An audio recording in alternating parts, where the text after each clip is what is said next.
Assalamualaikum warahmatullahi wabarakatuh dan selamat pagi anak-anak sekalian. Hari ini kita akan membahas lagi materi mengenai mobilitas sosial. Kalau kemarin kamu telah membahas materi mengenai negara-negara ASEAN, hari ini kita akan membahas mengenai mobilitas sosial. Nah, materi ini tolong disimak baik-baik karena di akhir video pembelajaran ini akan ada tugas yang akan saya berikan dan harus dikerjakan dan dikumpul untuk pertemuan minggu berikutnya. Nah, lanjut, pertama mobilitas sosial. Pengertian mobilitas sosial. Apa itu mobilitas sosial? Mobilitas sosial adalah perpindahan posisi seseorang atau sekelompok orang dari lapisan yang satu ke lapisan yang lain. Mobilitas berasal dari kata mobilis yang berarti mudah dipindahkan atau bergerak dari suatu tempat ke tempat yang lain. Kata sosial pada istilah tersebut mengandung makna seseorang atau sekelompok warga dalam kelompok sosial. Jadi proses perpindahan dalam mobilitas sosial. Bentuk-bentuk mobilitas sosial terdiri dari mobilitas vertikal. Mobilitas vertikal ini terdiri atas dua, ada vertikal ke atas dan vertikal ke bawah. Vertikal ke atas contohnya seseorang karyawan yang naik jabatan sebagai kepala bagian, bahkan direktur perusahaan, gitu ya. Jadi proses sosialnya naik, status sosialnya naik. Terus mobilitas vertikal ke bawah, ya, atau social sinking, merupakan proses penurunan status atau kedudukan seseorang. Mobilitas ini dapat menimbulkan masalah kejiwaan seperti stres, bahkan kegilaan. Contohnya, seseorang yang memiliki jabatan yang tinggi tiba-tiba dipecat dan menjadi miskin. Ya, itu.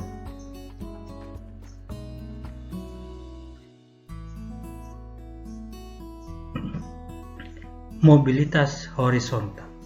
Mobilitas horizontal adalah perpindahan status sosial seseorang atau sekelompok orang dalam lapisan sosial yang sama. Mobilitas ini merupakan peralihan individu atau objek-objek sosial lainnya dari suatu kelompok sosial lainnya yang sederajat.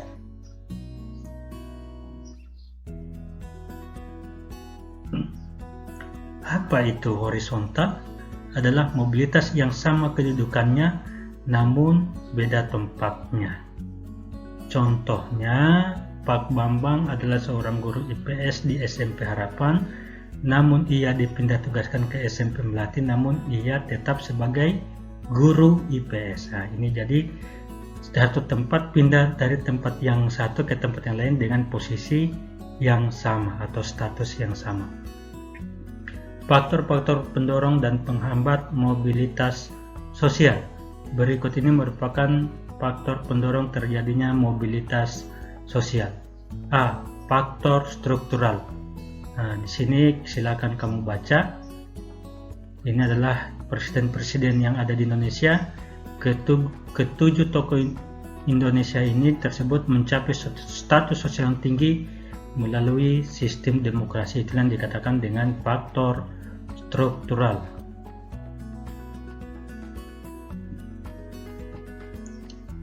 Faktor pendorong dan penghambat mobilitas sosial berikut yaitu faktor individu. Setiap keberhasilan yang ingin dicapai pastinya kembali kepada diri kita, bagaimana kita berjuang. Itu adalah kunci untuk mencapai peningkatan, terutama untuk merubah status kita, ya. Yang berikut faktor sosial. Ketidakpuasan akan status sosial mendorong manusia untuk berjuang segigih-gigihnya. D. Faktor ekonomi. Acil adalah anak dari keluarga miskin. Karena keadaannya itu ketika SD ia sering dibully oleh temannya, namun ia tetap semangat dan selalu berusaha yang terbaik. Faktor politik. Kondisi negara yang aman dan damai membuat para pemimpin dapat menjalankan roda pembangunan. Semua rakyat berperan aktif dalam pembangunan. Kemudahan akses pendidikan. Dengan adanya kemudahan akses pendidikan, maka orang tersebut dapat dengan mudah melakukan pergerakan atau mobilitas. Faktor penghambat mobilitas sosial. Kemiskinan. Bagi masyarakat yang miskin, mencapai status sosial tertentu merupakan hal yang sangat sulit. Namun sesulit apapun bukan berarti tidak bisa ya. Tetap semangat dan jangan sampai keterbatasan ekonomi membuat kalian putus sekolah karena pendidikan itu sangat penting. Diskriminasi. Diskriminasi atau perbedaan perlakuan, biasanya orang yang diskriminasi cenderung mendapat perlakuan yang berbeda.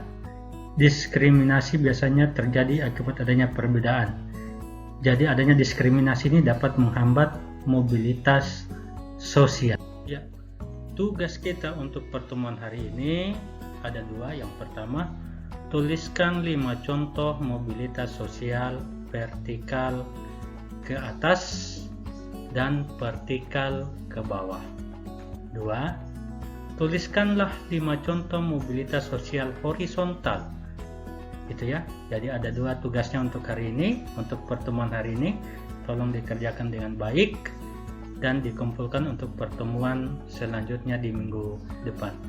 Ya, sebelum saya tutup, saya ingatkan kepada kita semua, siswa-siswa sekalian, agar mengerjakan tugasnya dengan baik. Dan kalau keluar rumah tidak lupa selalu untuk menggunakan masker, cuci tangan dan jaga jarak ya. Nah, jadi saya akhiri pertemuan kita hari ini dengan ucapan wabillahi wal taufiq wal hidayah. Wassalamualaikum warahmatullahi wabarakatuh. Selamat pagi dan selamat menjalankan aktivitas di rumah.